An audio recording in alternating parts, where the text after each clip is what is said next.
Time for the 49ers Rush Podcast.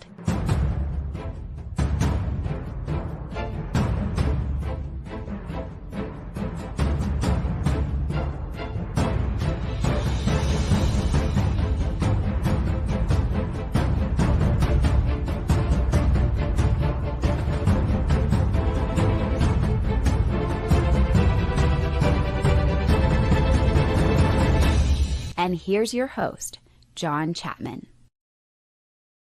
What is going on, faithful? It is Thursday, and we were robbed. And I want to apologize to all of the Mr. and Mrs. and kiddos out there that did not get their 49ers coach approach last Thursday. I am 100% responsible. Ant was kind enough. We had to skip it with the Thursday game, traveling, and all those things. So I apologize. So today, Ant, this episode is going to be twice as nice. It's going to be incredible. I'm very excited. How are we doing today, man? We're doing great. Anytime you get to revel in a victory for a longer period of time, I'm going to take it. And so I know it's a big week with the Kansas City Chiefs, but coming off that Seattle win, it was so important. And it was just such a good feeling coming out of that game that really I let nothing shake me on it. And really, the film has kind of backed up that the 49ers played a pretty good football game. And I think that's encouraging moving forward. So, yeah, it's been a great week, and I'm looking forward to 49ers versus Chiefs. But I'm always looking forward to Thursday. We know chat's going to be popping, and we're going to have a great episode. So I'm ready for it. Bring on the big questions. Let's get into it. I love it. And shout out to my man RTP. Everybody, hashtag CCs, the hashtag TCCs. I'm excited about that. And so here's kind of the design of this show. Thursdays, relatively new. We started this year, even though Ant and I go way back.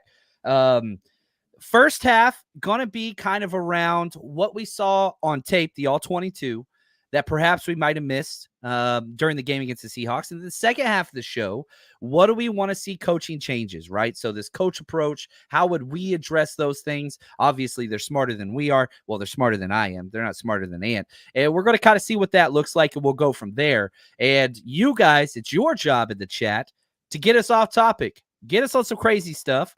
And let's just kind of see where it goes. That's what it is. Ooh, we're even get some hashtag BBs in here from boats. That's breezy, but we'll take it, man. One community, all community. I freaking love it. So it's going to be a lot of fun. Let's do this. So here we go. First question from Joe, or comment. He says, next two teams I would really like to beat, obviously.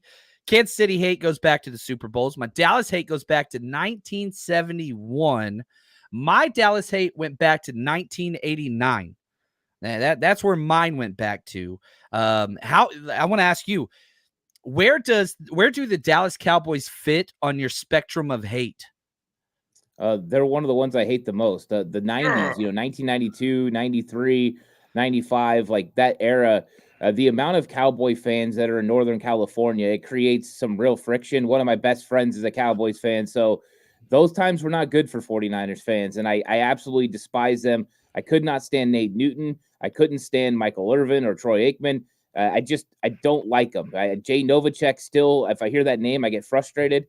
So, yeah, no, I'm not a huge fan of the Cowboys. That's a must-win every single year, and that's a true rivalry. And those people that talk about the 70s, like, that's a real thing. In the 70s, the Cowboys were a thorn in the 49ers side, and they were a thorn again in the 90s. And so anytime the 49ers beat the Cowboys, it's just a good day. And everyone likes to talk trash on the Cowboys. I get Eagles.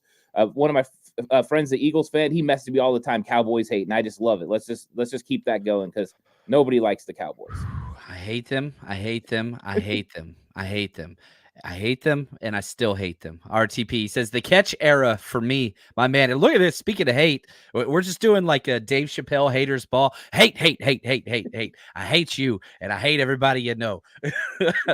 Anyway, shout out to my man Jack. Appreciate the super chat. He is the best. He says there are 171,476 words in the English language. None of them adequately describe how much I hate the Kansas City Chiefs. For those, like, that's a local game for my man Jack, if I'm not mistaken.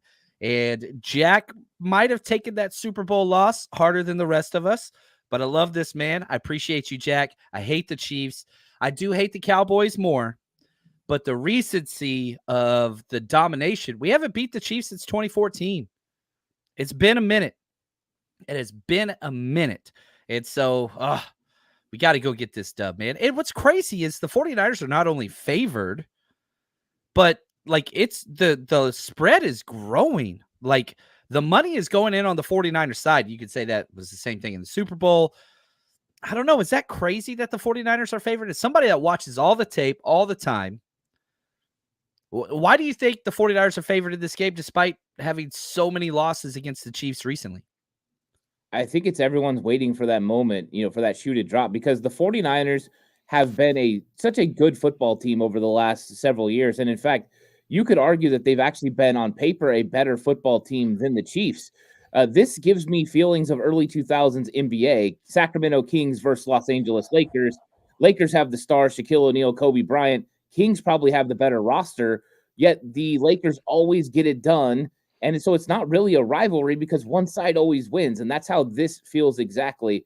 But I think that everyone sees the 49ers have such a good team. They keep waiting for that moment they're going to win. And you just look at the all pros, the talent on offense and defense. And then they've got the superstar coach and Kyle Shanahan. And you're just like, at some point, this has got to happen. And I think that's why they're favoring the 49ers. Because when the 49ers don't make mistakes, they win. Debo and George Kittle talked about this on Debo's podcast, is when they don't turn over the football, they are going to win. And they turn over the football, unfortunately, to the Chiefs their last couple of meetings. And that's been a big reason why they haven't been able to get off the snide and get the big win. Yep, I like it. I like it. So we're going to talk some more Chiefs for sure, but let's look backwards. Let's go back to the 49ers Seahawks 12-point win. It's weird. It didn't feel like a 12-point game. It did in the first half. Then the second half, 49ers, we know what they do, but then they were able to close it out at the end there. What are a couple things, Ant, that you took away from the tape that perhaps you might have missed live, whether it was a player, a scheme, play calling, anything along those lines that kind of stood out to you? Well, I think from the first view of the game, I thought that Aaron Banks was playing really bad. Now, I take into account he was going against Leonard Williams, and Leonard Williams is an absolute freak. Anyone that broke down that film saw him do things to Aaron Banks and Trent Williams that people don't do to Trent Williams, and he's just that good. But I noticed how much better Aaron Banks was in the run game compared to what we got from Spencer Burford. And Burford's athleticism is really good, but when it came to dealing with Leonard Williams' strength, it just wasn't there. So the need for Aaron Banks in certain matchups was definitely on display. And I think this week going against Chris Jones, that interior part of the offensive line is going to be important. But I really liked Aaron Banks battling and competing in the run game. And I thought at first watch, I didn't see that. But watching it back on film, I had more respect. It's like, you know what? You're going to lose when you go against Leonard Williams sometimes. You've got to take that, the good with the bad. But I thought overall he competed and held his own the best that he possibly could. And so I want to give him a little bit of respect because you see him lose and you automatically want to criticize, but he was out there competing and battling, and I thought he hung in there pretty good. Yeah, it was weird because this whole Banks season has been like 2 good series, 2 bad series, 2 good. Like, it's just like, man, what Banks are we getting this drive? Because it's either good or bad, and it's not a lot of in between. Now, the guy next to him, to his right, that first half tape, and you're the line guy, I thought it was Jake Brendle's best tape of the year, the first half. Second half kind of went back to a little bit, but I thought the first half he was on fire. Am I crazy? No, I mean, Jake Brendel, you know what's crazy is his second level blocks have been really good all year. He's been doing his part when it comes to second level blocks. It's some of the other plays. And, I feel bad for Jake Brendel because there was a couple of blocks in this game because of alignment of the Seattle Seahawks defense. There's no way he can get there. There was one play that the guy was outside shade of Dominic Pooney, and there's just no way he can get there. The only guy on that offensive line that could get there is probably Trent Williams. Other than that, no one can make that kind of a reach block. So I think at some points he makes mistakes, but there has been a lot of good tape from Jake Brendel this year, and I thought Seattle Seahawks, he did a pretty good job overall. Is it perfect? No. Is he going to have Brendel moments? Absolutely. You're going to have bad holds. He's going to make the wrong call a couple of times. But for the most part, you're getting a little bit more consistent play over the last couple of weeks from Brendel. And I think the 49ers hopefully can build on that because that has been the weak point of the offensive line. The offensive line's played a lot better this year than it did last year, in my opinion. But I think that's been the weak point. And if he can improve at least his consistency with playing each game, play in and play out, I think the 49ers have a good enough offensive line to win a lot of games and score a lot of points. Yeah. I think that's the key, right? Score more points than the opposing team. That's some incredible analysis there, John Chapman. But like, if the problem with the Chiefs, and I know we're going to keep looking ahead, even though I don't want to, they haven't scored over 30 points in 15 games. Their offense, they haven't. Their defense hasn't allowed a team to score 30 points on them in 30 games. I understand Patrick Mahomes is the best player in the NFL. I know he hasn't played that way, and the stats are what they are. But, man, the 49ers offense at some point has to show up against the Chiefs, and it just hasn't happened in all the matchups. That has to change. The amount of money you spend on offense, the Kyle Shanahan, all the different things, it's time. Like, finally go make the statement. Finally go put the NFL on notice. We could score on anybody. Brock Purdy is who he is. Brock Purdy played well in the Super Bowl. Dude came off the field 3 times in the fourth quarter overtime with the lead. Defense, whatever. But go score some damn points. Go score some points. Go score some points. Now, sticking with the offense before we jump to the defensive side, I want to make sure I give you an opportunity to talk through whatever else. Are there any other offensive takeaways from the tape against Seattle that you were like, all right, this is good, this is bad? I think that the 49ers getting back to kind of playing their style of football, it felt more bully ball-esque.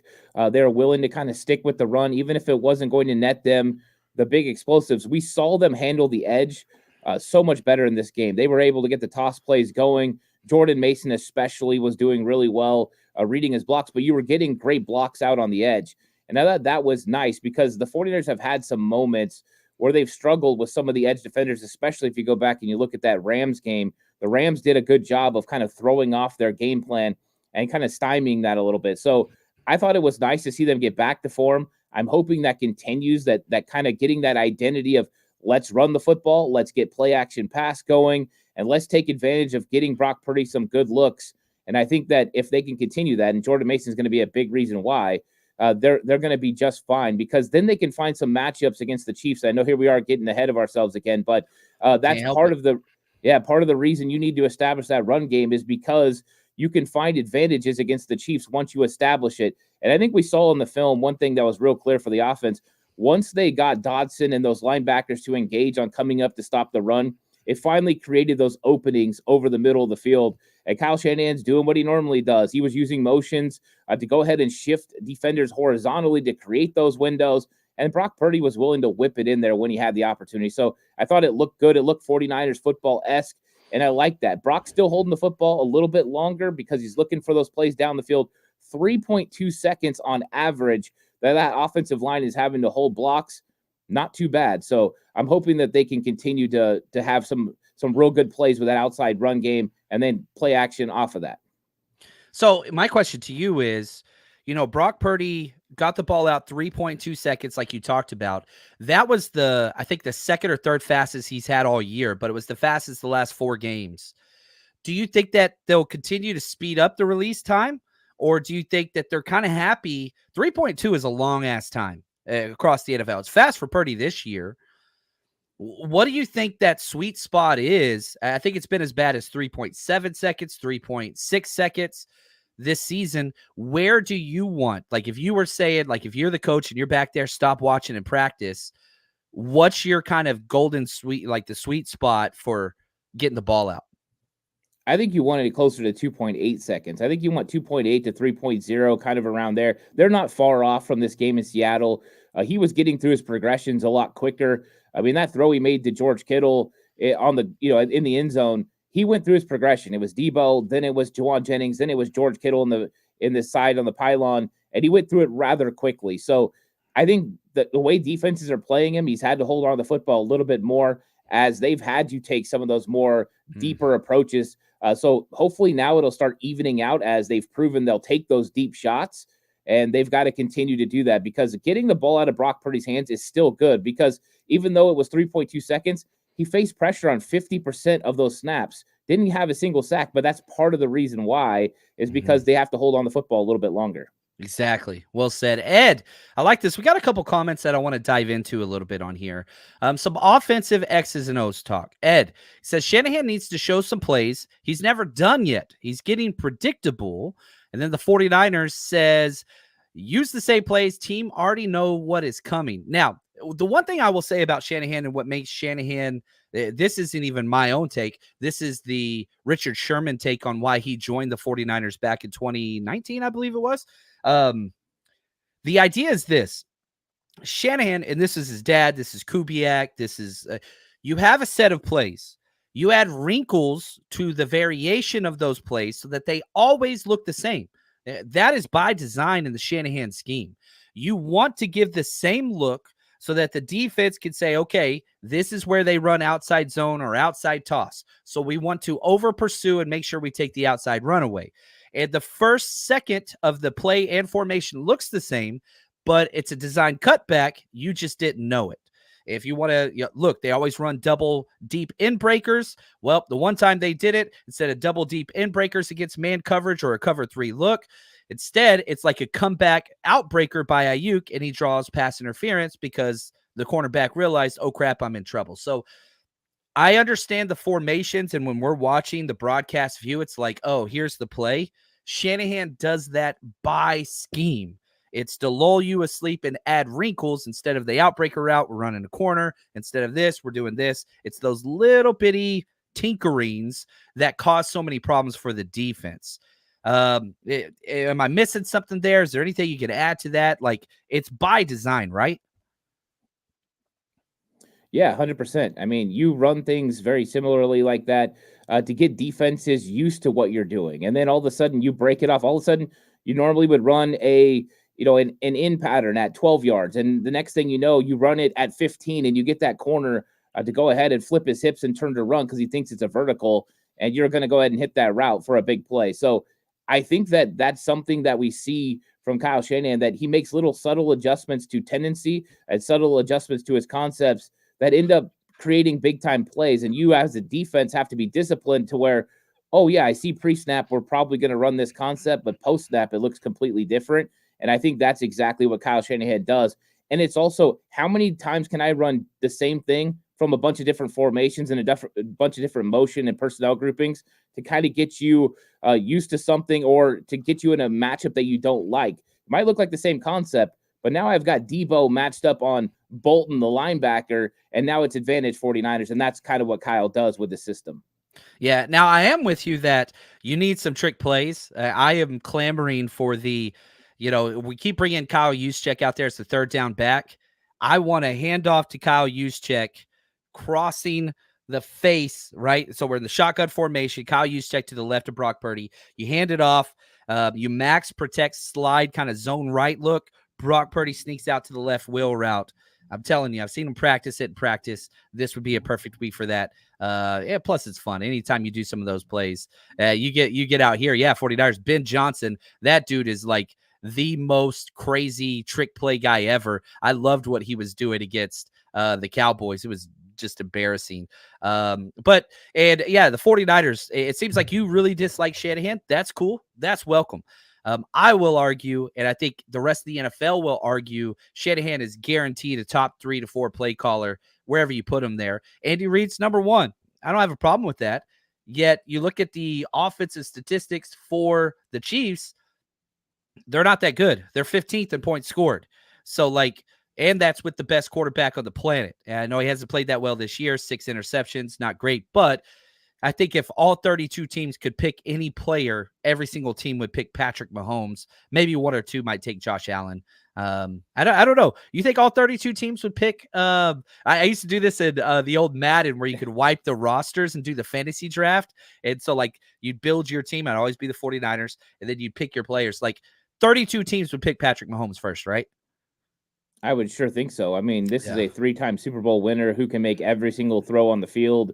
The intangibles, the athleticism, the arm. I don't know why you wouldn't. I mean, he's proven it, with different rosters and everything like that. I think Patrick Mahomes will be number 1. I know I would take him number 1. So I would expect most people would. Yeah. Now, let's switch to the defensive side. I really thought this game against Seattle was one of my favorite for Nick Sorensen. It's just slowly ticking up my confidence level in Sorensen. And there's one play in particular, I'm going to do my best to kind of explain this. It was in the first half. and it was second down. I think it was second down. We do a zone fire blitz. Okay. So we bring Demo on the nickel pressure. We drop Robert Beal, the backside defensive end, into the hook to curl zone, and we run a Tampa 2 coverage. So one, you're only bringing 4, but you're dropping. And then my favorite thing about it was, anytime we do that Tampa 2 coverage, Fred Warner's that middle backer that gets depth, Brian Urlacher style, or you can even go back Derek Brooks style, way back with the Tampa 2 when it was started. But instead, he chases, he's the flat defender, and Devondre Campbell rotates over into the inverted V, that deep coverage. We've never shown that. They got confused. Geno didn't know what to do. He tucks the ball and runs. They get a holding call, backed up. I mean, I was just like, what the hell is Sorensen doing? Like, I've never seen any of this. I was just like, I was so excited. So, like, I want to say, like, we're talking creativity, not being predictable. I think that's one of the red flags with Nick Sorensen. And we didn't see a lot of wrinkles, but that was one wrinkle where I was like, where the hell did that come from? Like, can we do some more of this? I don't know. I'm still kind of flabbergasted that he's capable of such things. And I hope we get a little bit more disguising and stuff, because you still brought 4-man pressure. We're still in zone coverage. That's a double check for me. And it was unpredictable. Geno had no clue what was going on. Was there anything defensively, player or scheme wise, that stood out to you? I thought that they did a really good job of bringing the run blitz again. It was consistent. It started on play 1. He brings Devondre Campbell on a run blitz, and I thought that's taking a lot of pressure off the defensive line to be able to hold up as far as against those duo blocks. I mean, right off the bat, Seattle was duoing, and they were going to take Kevin Givens, and they pushed him back 3 or 4 yards on the first play. But here comes Campbell coming through, and now it messes up the run. And so you get the running back having to jump cut to the left side, and then all of a sudden Malik Collins is able to get off and make a tackle. It's good defensive line play from Malik Collins, but it's a great call from Nick Sorensen. Is he always right? No, but I think we've seen an improvement over the last 2 weeks, especially with run blitzes, whether that's a guy coming off the edge, Malik Mustafa, or even Deommodore Lenoir, or when they're doing things with some of those inside linebackers as well, getting them going upfield. D. Winters blitzing, Devondre Campbell, Fred Warner. I like it overall. I think that does a good job of helping the defensive line and making it a little bit easier for them, because if you just allow them to get duoed, they're going to get pushed back, especially guys like Kevin Givens. He's not built for that. He's built more as an aggressive guy. You want to run a zone play against Kevin Givens, he's probably going to blow it up and get vertical and mess up your play, but the other plays aren't so good for him. So I love that from Sorensen. And you're right, the uniqueness to some of the things that he's doing, I feel like he's starting to get a really good feeling on what his players do well, and now he's putting them in some good situations to be successful, and confusing the Geno Smith as well. Geno had to come off read 1 pretty much the entire game. Mm-hmm. They did a good job of taking it away, which means they understood scheme, they understood what Seattle was trying to accomplish, and they took that away. It's not going to be that easy every single week. A guy like Patrick Mahomes, he just does whatever, but I thought they did a great job against Geno, and they made him feel uncomfortable. And I think it started, though, with stopping the run with the run blitz and being able to stay 2-eye safety, even having light boxes against obvious run situations. Man, it's interesting because, we're still doing a lot of man concepts, which I dislike, and I hope we don't do next week, but that's okay. They are mixing up the zone coverages, which is hard whenever you got safeties rotating in and out. I don't think we've had 2 quarters this year with the same safety tandem. I mean, it's just, and yeah, miscommunications are still taking place. That's problematic. But you got to get over it. That's not going to change. It looks like Malik Mustafa is going to be playing this week. He had a limited in practice. Jair Brown really hasn't missed a chance. And I think Jair Brown's coming off his best game of the year. Still wasn't perfect. Still had a blown coverage call. Still had a missed tackle. But the consistency is getting there, and the hesitation in the tape seems to be disappearing. He is acting quick. And whenever you're lined up against number 6 and Malik Mustafa is your counterpoint, who has no hesitation whatsoever to his game, it's like you got to figure this out. And so I don't know. Part of me thinks the safety play can increase. It can't go down. But now you got Mahomes, who that dude will abuse his safety because you got to stop the run. Then you got to get to your pass read. Oh, crap, Mahomes is running. Oh, no, he's not. Scramble drill. Like, it's just, we'll see here. So the safeties are going to play a big part this week. But I did think Jair Brown played well. I thought Leonard Floyd has put up back-to-back quality games, quality snaps where he's not a hindrance to the run game or the pass game. Like, he was making plays. the obvious, Nick Bosa, 14 pressures, that he bailed out George Odom. George Odom gets burned on a double move from DK, but Geno Smith can't lay into the ball the way that he should because Nick Bosa's hitting him. So he kind of backs up as he throws it, ball floats. George Odom gets the pass deflection. So you're starting to get this kind of, instead of one side hurting the other side, you're marrying the concepts together where, like, look, we got beat by a double move. That takes 3+ seconds to get the ball out. If you get some pressure, now the quarterback can't air it out, and they're complementing each other, complementary football. Good things happen. It's starting to kind of be a little more cohesive. So I'm hoping that continues. Now, the last thing, let's get the last point. If you have anything left on the defensive side before we flip to looking completely towards the Kansas City Chiefs, Ant.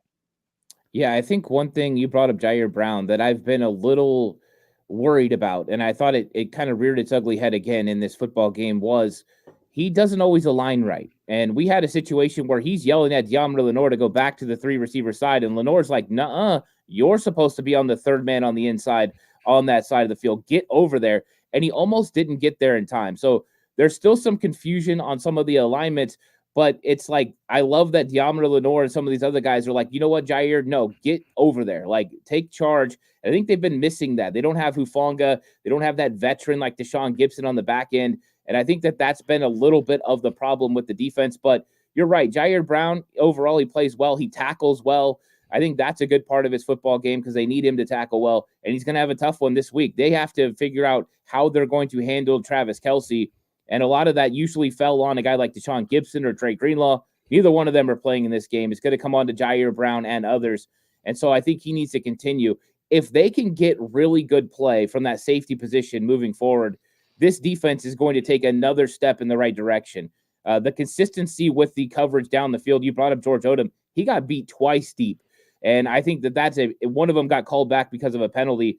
That has been a problem. And now you're going to go against Xavier Worthy, one of the fastest dude in the league. Like that makes got to make anyone nervous. So I think the safety, the back end's got to get a little bit better. You expect the missteps from a guy like Malik Mustafa, but I'm expecting Jair Brown to kind of come into his own here pretty soon. They need him to. Yeah, I mean, any positive steps there for number 27 is just huge because so many times I feel like the 49ers defense is you have these 3 studs and Fred Warner, Nick Bosa, Deommodore Lenoir, and then it's just like, man, can anybody else step up? I feel like Malik Collins is probably closest to that level to be in there. Isaac Yiadom playing well, but it's just like, man, you've had bad from both those guys as well. So if we could we need 1 or 2 more guys on this defense to get into that tier. Sam O's a possibility. Yiadom's a possibility. Jair's a possibility. Like Leonard Floyd's a possibility. If you can get those guys into there, that's where things start happening. Now, let's transition. Let's go to what we are looking for forward for the Chiefs. And I want people to throw this in the chat too. What are the things that you want to see the 49ers do differently or change or adjust to how you want to play against the Chiefs, play call, players, whatever, rotations? But before we do, I want to say this. I put up a bet for tonight. Tonight we got Broncos at the Saints. Saints are probably the most injured team in the NFL right now. I did a 2-team teaser. I'm taking the Broncos plus 4.5 points and the 49ers plus 6. Now, if you want to bet with us, here's where you do it. You know football. You watch all the games. You know what's going to happen before it actually does. So why don't you put your knowledge to the test over at MyBookie, where you can bet on everything. Go to mybookie.ag. Use promo code 49ERS, 49ers, or scan this QR code next to me, and they're going to match your initial deposit. Put in 50, you get 50. Put in 100, you get 100, all the way up to $1,000. Plus, you can bet everywhere. California, Texas, doesn't matter. I've been in California for years. I've used it for 6 straight years. Easy to get money in, easy to get money out, trusted source, and you can bet on anything you want. You want to bet on politics, any sport, you name it. They've got the casino if that's your thing. You name it, MyBookie is there for you. Now, make sure you use promo code 49ERS to get that double deposit. And MyBookie, bet anything, anytime, anywhere, only with MyBookie. All right, Ant, we've got questions galore. And probably the most common thing that I keep seeing is this Dominique Pooney versus Chris Jones. Okay. Kevin, shout out to Kevin, B&D Gaming Channel. I just want to see Pooney handle Chris Jones because he has wrecked 2 Super Bowls for us. He's the guy who always makes the play against us in the clutch Super Bowls. And you're not the only one because I'm seeing a lot. Vince right here. Do you think Pooney will be lined up against Jones a lot in this game? Right here, Brett. How do you think Pooney will hold up against Jones? Everybody, Pooney is the key to this game. Dominic Pooney is incredible.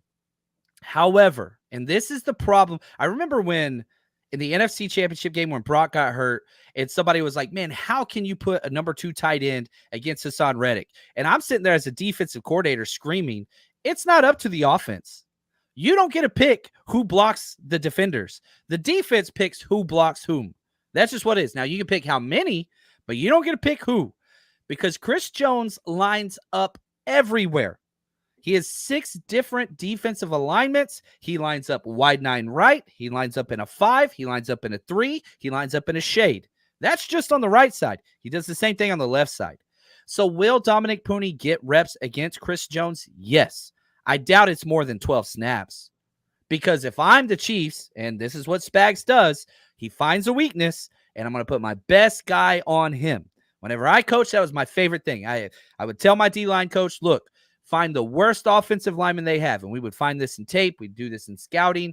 We're putting our stud over him. I don't care if he's an end. I don't care if he's a defensive tackle. No, I don't care. Best against worst so we can wreak havoc. So you mean to tell me you think Spags is going to put 95 over Dominique Pooney? I don't think so. Like, that's not happening. So, like, Ant, self-scout here. Where are you putting Chris Jones? I think there's 2 places. I think number 1, over Jake Brendel. If you have any looks where you're going to have a nose tackle, that would make a lot of sense. His mixture of power and speed, he's a problem for Brendel. The only problem is if you put him inside like that, automatically you can either have Banks or Dominic Pooney help, and you get the double team look. So that makes it a little bit more difficult. Where it gets really difficult is if he goes out on Colton McKivitz. And that's where we've seen a problem, especially on 3rd downs. Chris Jones goes out there, and then it's a little bit tougher to get those looks that you want against him. So I think they're going to move him all around, and it's real simple. If you have a defensive lineman, you can move all over the place. It's harder to game plan for where he's going to be. If they're in one position as an offensive play caller, I know he's there. I can account for him. We can find ways to double him. We can find ways to give extra help and play around him. But when you don't know where he's going to be from snap to snap and look to look, it makes it a lot more difficult. You might plan on running an outside zone play to the right, and all of a sudden he's setting the edge against Colt McKivitz and blows up the play. So you've got to be prepared for everywhere he is. My expectation is they're going to give him the Aaron Donald treatment. They're going to find wherever he's going to be at, and they're going to send as many guys as they need to make sure they block him, and they're going to put the onus on everyone else to beat them. The problem with that is you've got a defensive scheme that they blitz a ton more than what the Rams ever did. And so you're talking the number 1 blitz defense in the league. At least that's what they'll end up being. You've got to account for that. So I think that's going to be one of the tough things is locating Jones, sending enough people there, and then also prepared to pick up the blitz, which makes it very difficult. This is not an easy matchup for the offensive line. It's not. It's difficult. And like a couple things. So Ed says, Kittle said on Tebow's podcast, Chris Jones gets the Aaron Donald treatment. Shout out to Slick68. Appreciate the super chat. 49ers got to give Chris Jones the Aaron Donald treatment. Always double him. Let's go. Now, they both play defensive tackle.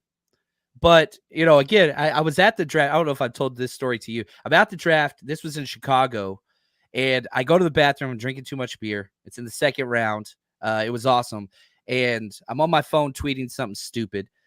And I run into a brick wall. It's not a brick wall, but it knocked me backwards. I ran into Chris Jones and his family. Like, I literally bumped into Chris Jones, and I was like, oh, it's Chris Jones.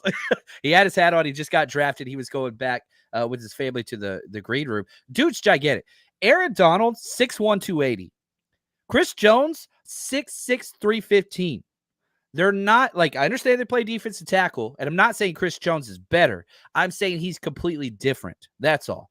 And when you pair Chris Jones with Spagnuolo, that's where you can't plan. Like you talked about, those blitzes, they can dictate where our coverage scheme goes. This is probably, I always say this is one of my biggest critiques of Jake Brendel. I don't think that he's great at calling the blitz number slide protection. And the 49ers always have. If the back's to the right, we're calling to the left with the line. We're doing a blue call, block left, whatever, lucky call, whatever you want to say. And so if you put, 3 to 4 blitzers on each side, we're calling it opposite of the back. Pretty simple. You can drop back and overload the back side. That's where we get in trouble. I get that you want to take him away. I understand all those things. It's pretty hard. And here's Kyle Shanahan talking about why it's so different between those two players. It's just different variables they do with their stuff. It's sometimes a little bit harder to eliminate him, where he goes and just some of the pressures they do. But he definitely deserves that attention. He's as good as player there is, and we try our hardest to take him out, but he makes that pretty hard. Makes it difficult. Makes it really, really difficult. So, all right, let's go back to you. What is another coach change, coach approach that you want to see in this week against the Chiefs? Well, I think when it comes to 49ers offense, it's got to be sticking with the run game. And I know it's going to be really tough. Kyle, he likes to kind of go away from the run game if it's not being as successful. But the Chiefs defense is really good against the run. Very good. They allow 3.1 yards per carry. That's great. And I think that you just got to kind of stick with it. You're going to have to take those 3-yard carries, and you're just going to have to stick with it a little bit more because you can't allow them to start playing pass and then teeing off on you. You've got to make sure those linebackers stay engaged in wanting to stop the run so that way you can have some advantages when it comes to the passing game. If you can get Bolton and those guys being aggressive and coming forward to stop Jordan Mason in this running game, hopefully it's Jordan Mason, then you're going to have some opportunities behind them. This linebacker group is not the best when it comes to stopping the pass. In fact, that's a real weakness. One of the reasons, if we had Christian McCaffrey, I would be saying a huge advantage 49ers. 49ers have a chance to go crazy on this Chiefs defense because of the advantage against the linebackers. But they're struggling against tight ends too, which means George Kittle, a big part of this game plan this week between the linebackers and safeties. I think you run the run game. You make sure you stick to it. It's got to be at least 30 carries in this game. And then you try to get George Kittle some matchups that you like. I think if you do that, that is the approach I would take to try to keep Spagnuolo from being as aggressive and keep those linebackers engaged in stopping the run. I like it. Agency, he put this comment in the chat earlier, and I think it goes 100% with what you're saying, Ant. Agency says, what is Kyle going to do in the third and fourth quarter differently to not allow the momentum swing that has destroyed the Niners' chance to win these games versus the Chiefs? But I would say it's the same thing versus the Cardinals, and I say it's the same thing versus the Rams this year.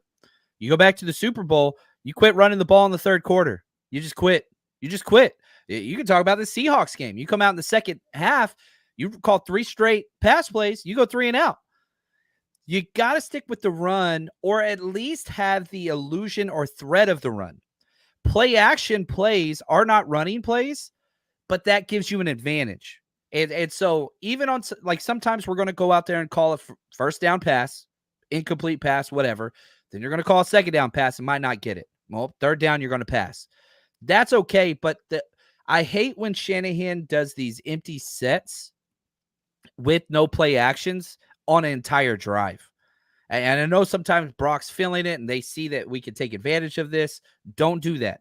So my answer to you, Agency, is what Ant said. Stick with the run game. Stick with it, even if it's not working. You have to stay with it. You cannot allow them to let you get out of what you're best at. Jordan Mason health, that's going to be huge. But I don't care if Jordan Mason's not playing. I don't care if it's Isaac G, Patrick Taylor, Kyle Juszczyk. Run the damn ball. Deebo Samuel, run the ball. Or at least play action. It helps open up windows, all of those things. I want to flip this to the defensive side. I want way less man coverage. I've been saying it forever, but I think that the number one deciding factor of this game, you look at here, and I'll pull this up. I think I have a picture of it. Yeah, you look at the passing chart for Patrick Mahomes. I know I'm covering up our faces here, Ant. I'm blocking the moneymaker. Ant's too pretty to be behind it. There he is. Patrick Mahomes doesn't throw the ball deep at all. He can, and he will once or twice a game, but the majority of his passes are all behind the line of scrimmage. Dink and dunk offense is exactly what they're doing. That's Andy Reid's staple. Tackling is everything. The 49ers are the 26th team in the NFL when it comes to tackling. Not good. A lot of missed tackles. A lot of that's the safeties. A lot of that's even Nick Bosa, who's been great, just not finishing plays. One way that helps your defense tackle is whenever they're looking at where they're going. If you play man coverage, you are paying attention to the route. You turn your back a lot of times to the line of scrimmage. You play more zone, everybody's looking ahead. Everybody's looking forward. You get a rally to those screens, those dink and dunks and all those things. Way less man, way more zone. It's who we are. It's how we draft our players, how we scout our players. Way less man. Come on, Nick Sorensen. I believe in you. Less man. You can run some man. Just stop doing it on 3rd and 4 all the time. I feel like anytime it's 3rd and 4, 3rd and 3, like Nick Sorensen just like hits a button, man coverage, like every time. And I'm just like, don't do that. Anyway, so I'll turn it back over to you, Ant, for the last one. Then we'll get to a bunch of questions. Yeah, one thing that I want to see is Nick Bosa and Leonard Floyd win against these offensive tackles. The Chiefs have not been consistent at left tackle. They got Wanya Morris in there right now, and they thought it was going to be the young guy, Kingsley Suamaitea, but that didn't work out. And Wanya Morris is not as good as tackles they've had in the past. This is advantage 49ers in every sense of the imagination. They need to make sure they win. And then Jawan Taylor is a holding call every single time.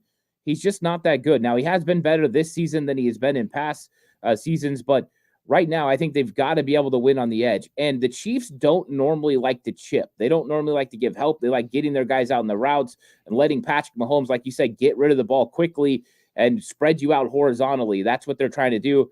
By spreading you horizontally, that creates some of the windows for Travis Kelce to be able to get open over the middle of the field. So the 49ers need to make sure they can win. If they can win with Bosa and Floyd and that pass rush, I think they're going to have an opportunity to kind of make the Chiefs change their game plan, either by getting some help with the running backs coming out and chipping, or at least getting tight ends to help with that as well. And that could kind of slow some things up for the Chiefs. So it's going to be interesting, but Bosa and Floyd need to have a big game. Yeah, their tackles are the weak point of their entire roster. That's why they invested so much in that second-round pick for Kingsley. He got benched after the second game. He was really, really bad. Wanya Morris, he's the 58th ranked tackle. Jawan Taylor, the 59th ranked tackle with a whole bunch of penalties, leads the NFL in penalties. You got to win at that spot. That's just where it is. Leonard Floyd got a vet day, which I think is huge. Let him be rested up, ready to go. Nick Bosa's playing at the top of his game. I really think it was one of Nick Bosa's best games. The missed tackles kind of hurt, but gosh, Nick Bosa is affecting the game so positively in the run and the pass game. That's going to be huge. You just can't let them abuse you up the middle. Creed Humphrey is the best center in the NFL, in my opinion. They don't have a running back. Kareem Hunt, really? I mean, he's good, but like, you held two of the best running backs, I think, one of the best running back tandems in the NFL last week. And Kenneth Walker, the third, and Zach Charbonnet, you held those dudes to like 2.5 yards per carry. You do that again this week, gosh, protect the ball. Oh, good things are going to happen. Good things are going to happen. Right here, agency, we kind of talked about this a little bit. He says, will Shanahan show something new? I'm 3,000 miles away in Florida. About 75% of the time, I know what's coming. Can Kyle outcoach Spags and Reed? You got to pick one. Him against both is too much. Can Kyle outcoach Spags? I think is the question. What do you think, Ant? I think he can. You know, I mean, I think Spagnuolo is a good coach, but Spagnuolo also does what Spagnuolo does. I mean, there are tendencies to what he does too. He's not like a Brian Flores that'll pull something out of the wazoo that you've never seen before. With Spagnuolo, it's just very detailed and it comes at the right time. He's just very smart about when he does his things. So for the 49ers, there's a definite way to attack Spagnuolo, and that's to establish a run game. If you establish the run game, that puts them on their heels a little bit. And then after that, you just got to make sure you convert on 3rd and short. If you have 3rd and shorts, it's a lot easier for you to convert because the Chiefs, 3rd and 6, they're coming after you. They're bringing it. They're making you get to your hot route, and then they're tackling. So they have a certain game plan in which they want to employ. But for Kyle Shanahan, you know how to attack that.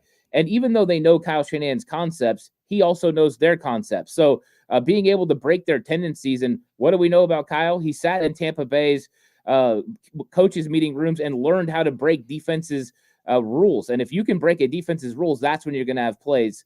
So I think that's what he's going to try to do in this. Expect a few variances here and there on some of the route concepts, a couple of the different looks, and look for the 49ers to try to get a couple of these hole shots. One thing I could say about the Chiefs defense, there's going to be 2 or 3 opportunities in this game where you're going to have a chance to go for the whole shot play. And I'm hoping the 49ers are able to execute on a couple of those. If they are, it's going to change the dynamic of this game. The hot route reads were perfect from Brock Purdy in the Super Bowl. The problem was Debo lost every single one of them. Like, I mean, he was putting the ball where it needed to be. You just needed your guy to win a 50-50. Now, they don't have L'Jarius Sneed, who was their best cover corner. Trent McDuffie's an absolute beast. But Watson and Shamari O'Connor, like, they're not L'Jarius Sneed. They're good, and there's going to be some tight windows. I do not expect Debo to beat a lot of man coverage, but Juwan Jennings can. And so can you get some of those hot reads to Jennings and not Debo? And can Debo win 150-50 this game? That's the difference in a game. So the 49ers are favored, guys. I keep going back to that. And if you don't like that, go bet. If you think it's stupid the 49ers are favored, go bet on the Chiefs. Go do it. I'm not doing it, but I'm not going to bet the 49ers cover the spread either. I'm going to bet the money line, but that's a whole nother thing. Shout out to my man, Ed. Fred Warner has to be on top of his game versus Mahomes. Fred Warner's never missed a game.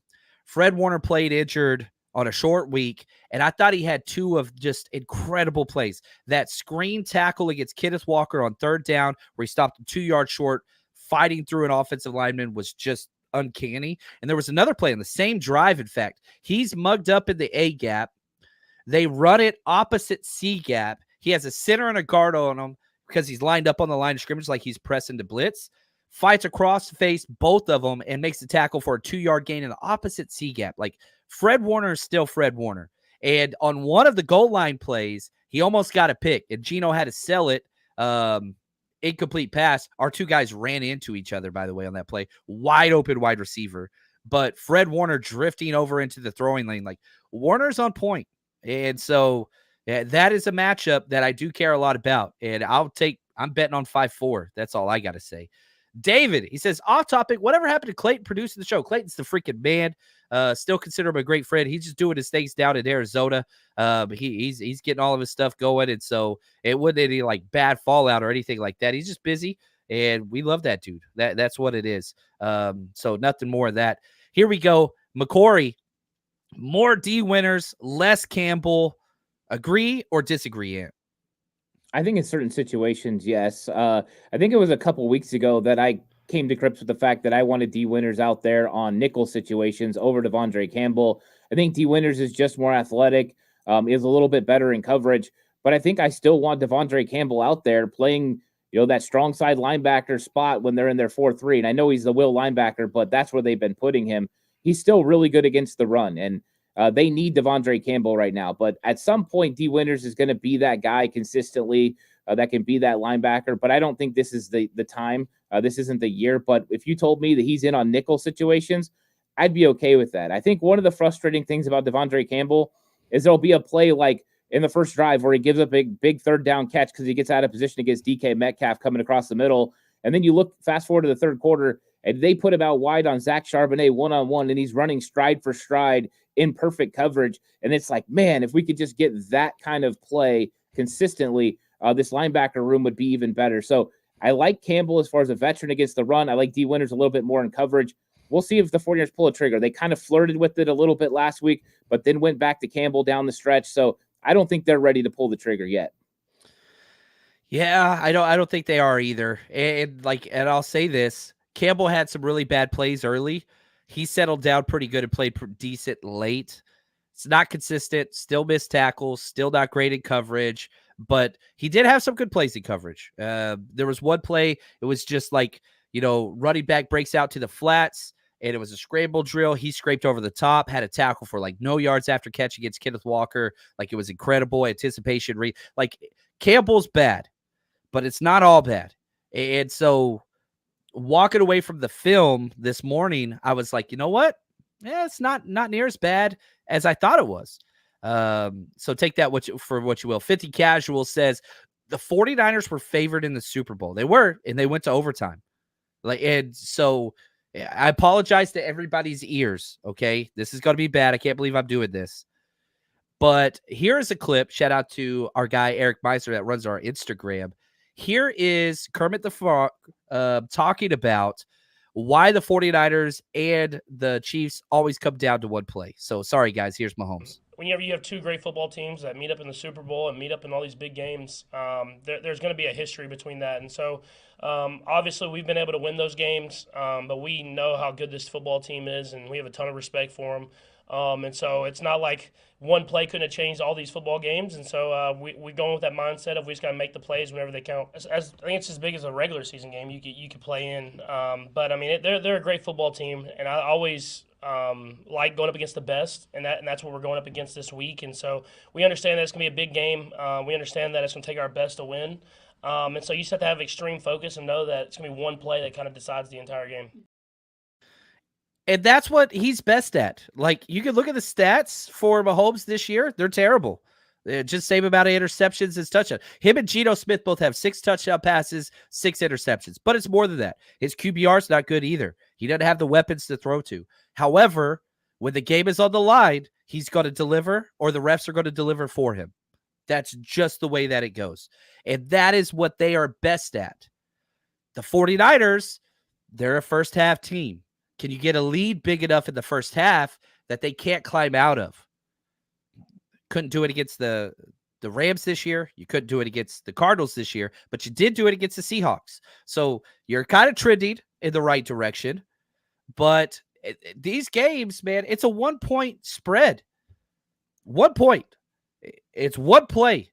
What happens in the Seahawks game if, the 49ers don't block perfectly and Isaac Rendo, take it, 70-plus yards, and we got a punt with a minute and a half left? That game could have went differently. You won by 12. This is the way the game is played. And I always go back to this. Why are we fans? All right, we talk about the catch. We go back to the 90s. We talk about why we hate all these teams. We talk about the Super Bowls we won, the ones we've lost. We talk about Harbaugh in the chat. It's because of these games. And, yeah, it's stressful as hell, and it's going to come down to the fourth quarter. Now, I don't care if we have a 13-point lead in the first half. It's going to come down to the fourth quarter. Can you overcome and finally finish where you haven't in the past? I think that's key. So, Ant, do you think this is going to be another close game? I mean, everything to me signals that it's going to be, for the mere fact that both defenses can usually hold the other team down. I mean, the Chiefs defense gives up 17 points per game. The likelihood of this being somewhat of a low-scoring game seems more likely. And so I think also when you look at the teams, both of these teams struggle in the red zone. The Chiefs are worse than the 49ers are when it comes to red zone effectiveness. So there's opportunity for lots of field goals.